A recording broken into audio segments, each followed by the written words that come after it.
daughter's best friend is going off to college, and she really, really wanted me to make her some creme brulee. And as some of you may know, I studied in Europe for a year, a long, long time ago, and I found out that creme brulee is the greatest thing known to mankind. There's actually this really funny or weird French movie called Appétit, and she says the greatest joy in life is hearing the crack on the creme brulee. So today, let's do some creme brulee and get a little joy in our lives and make Emma happy. So for this recipe, you're going to need 2 1/3 cup of heavy cream, 1/8 of a teaspoon of salt, that's basically a pinch, 5 egg yolks, so they have to be separated, guys. You can save the whites for your omelet for breakfast. And a 1/2 cup granulated sugar. You will also need a couple of tablespoons of granulated sugar on the side for the top. And 1 teaspoon of pure vanilla extract. You will also need 4 to 6 small ramekins, which is basically a ceramic dish that will be used for the baking of this recipe. Start your oven before you do anything at all and set it at 325. You want your oven completely preheated when you start this project. Okay, so we're going to start by combining our 1/2 cup of sugar with our 5 egg yolks.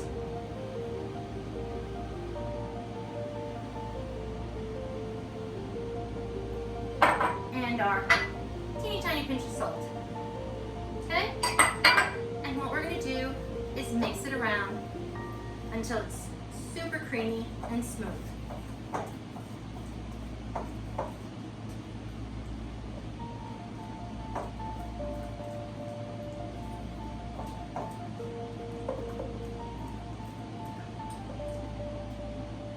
Looks beautiful. The color is just magnificent.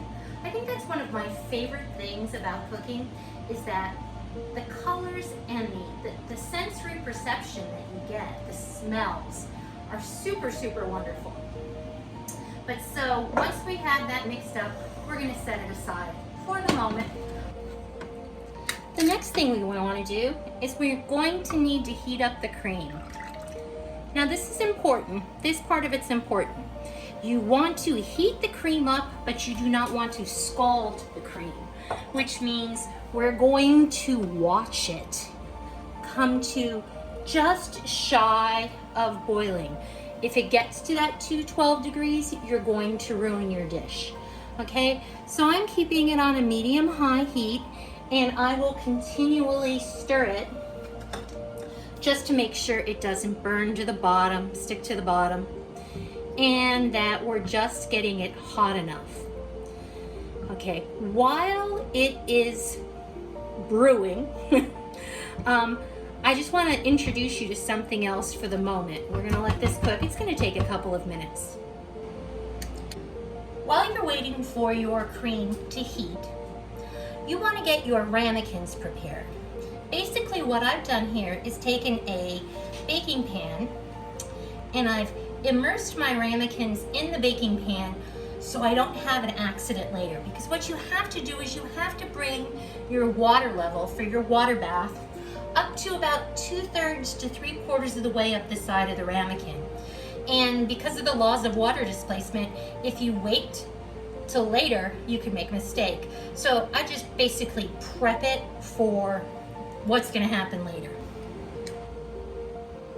Okay, you can see that we're getting close because you can see a little bit of steam coming off the cream. I don't know if that shows in the camera, but if for me, I'm seeing the steam come up.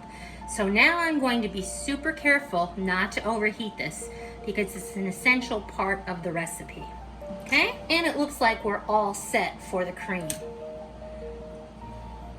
So what we're going to do is we're going to take the cream off the stove and we're going to add it little by little. At this point, you're going to want to add your teaspoon of vanilla extract to your mixture, to your cream, and mix it in.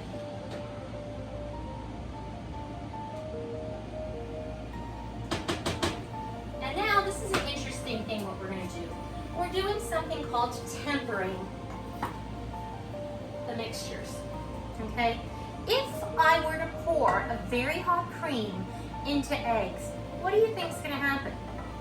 You're going to make scrambled eggs. We don't want to do that. So what we're going to do is we're going to pour a small portion, maybe a quarter of it, into the eggs and slowly mix it in, okay?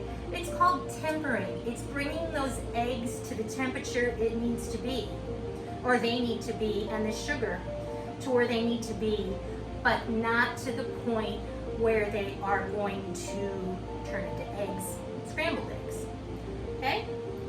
So once we bring that temperature up, we will continue to add our cream little by little, and I am going to now whisk the cream into the mixture.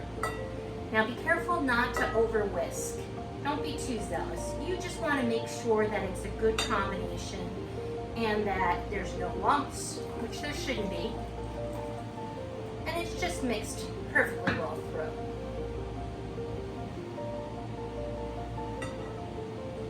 Like I said, little by little. I like scrambled eggs, but not in my ramekins. Oh, once again, the smell. I wish they could be a scratch and sniff on recipes, honestly. Okay, so I empty that out, and it's mixed into the egg and sugar solution. Now you're going to want to fill each of the ramekins. Grace is not my middle name, so this is where it all goes to pot for me. I like to do 1 scoop in each ramekin, and then if I have any left over, I can add a little to each one. Here's a trick. A lot of people will make their creme brulee in a deep ramekin. One of the best parts of the creme brulee is the sugar-coated crack on top. And I don't mean the bad crack, I mean the good crack. And by using a shorter ramekin, you have more of a surface level for that beautiful, crusty, crunchy sugar on top. So that's why I use the short ramekins. Plus you also get a little bit more out of it. Creme brulee does not need to be eaten in bulk. Savor the little bit that you get. And I do have a little bit more left over. So all I'm going to do is take it and fill my ramekins up a little bit more. Normally this makes about 4, maybe 5. It depends on what size ramekin you use. But these are all nicely filled, and I've used all of my mixture, and they will be ready to pop in the oven. Okay, make sure that your oven is completely preheated to 325, and you're going to put your ramekins in your water bath into the oven. Be careful because you don't want to spill any of your wonderful mixture that are in the ramekins. And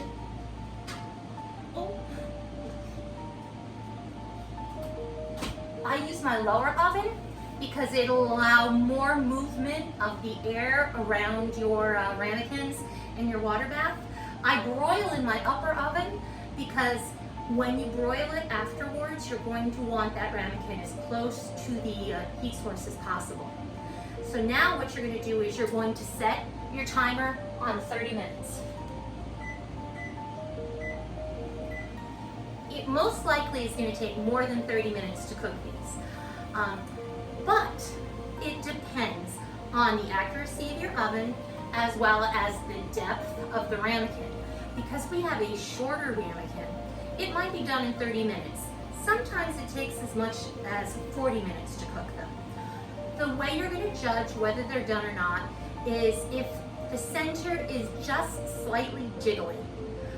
You don't want it You don't want it hard in the center because you've dried it out. You don't want it like liquid in the center. You want it just like, almost like a very soft pudding. And then you'll pull it out.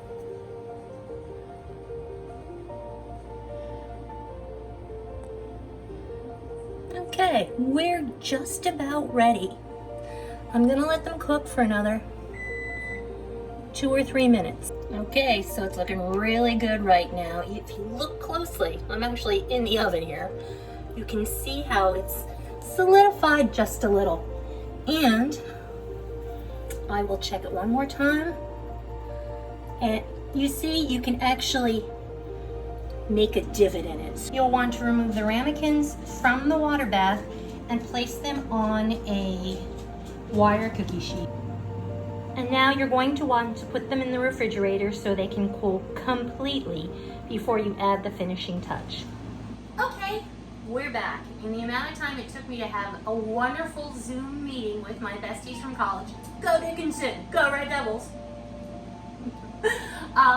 My creme brulee, or should I say our creme brulee, has chilled. And look at these lovely little babies. The consistency is absolutely perfect. Look, it's not going to fall out when you turn it upside down. So what we're going to do now is we have to move on to the broiling time. If you're faint of heart, you can use a broiler. I normally use a blowtorch, a little kitchen blowtorch, but most people don't own their own kitchen blowtorch. And TBH, I don't know where mine is. I looked. I thought I cleaned my cupboards. I've been home for 5 months. You'd think I'd be able to find something in a cupboard, but absolutely not. So we're going to go with the easy way, and that is you're going to place. You'll put your ramekins back in your roasting pan. You will turn your oven on broil. Now, if you have the option, you want to have your ramekin as close to the heat source as possible. So my oven actually has 2, an upper and a lower. So I'm doing my broiling on the upper level because it'll get my my ramekin close to the heat source. In most ovens, just put your rack to one of the higher racks because you don't want to make your the creme brulee too hot underneath, but you have to have a really hot oven in order to get it to toast. And basically what we're going to do is we're just going to take a regular spoon and we're going to lightly coat the top of each ramekin with a layer of sugar. Now, you don't want it to be too much, but you don't want it to be too little because it's the sugar that caramelizes.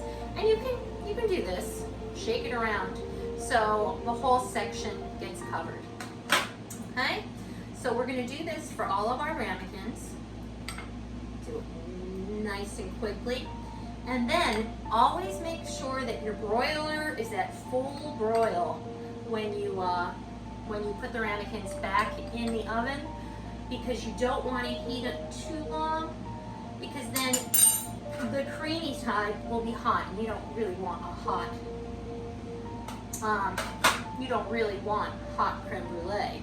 Creme brulee essentially should be cold. The custard portion of it should be cold, and it's definitely going to taste better. And then, so I'm just making sure that there's sugar covering the entire top.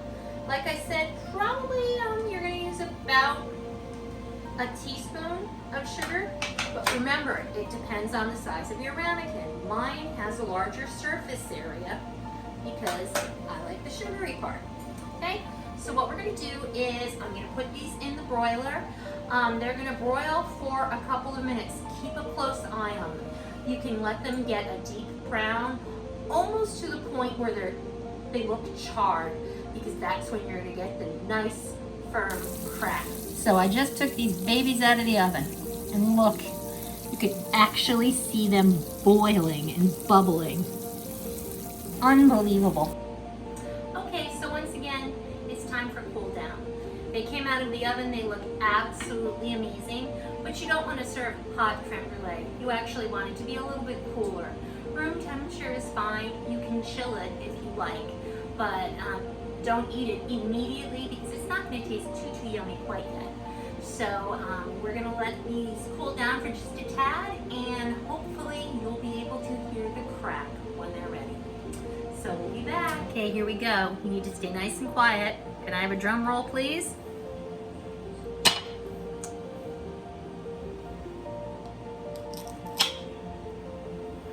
You heard the crack, right?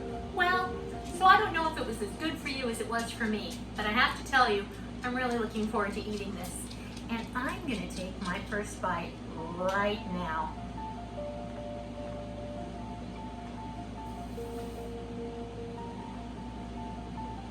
It's divine. Take me back to France. Anyway, thank you so much for watching this video. I hope you enjoyed what you saw. If you did, please subscribe and hit the bell for so you'll be notified of future videos. If you can't subscribe, hit like at least. That'll make me feel good. And I look forward to bringing you more in the future. So as I like to say, bon appétit.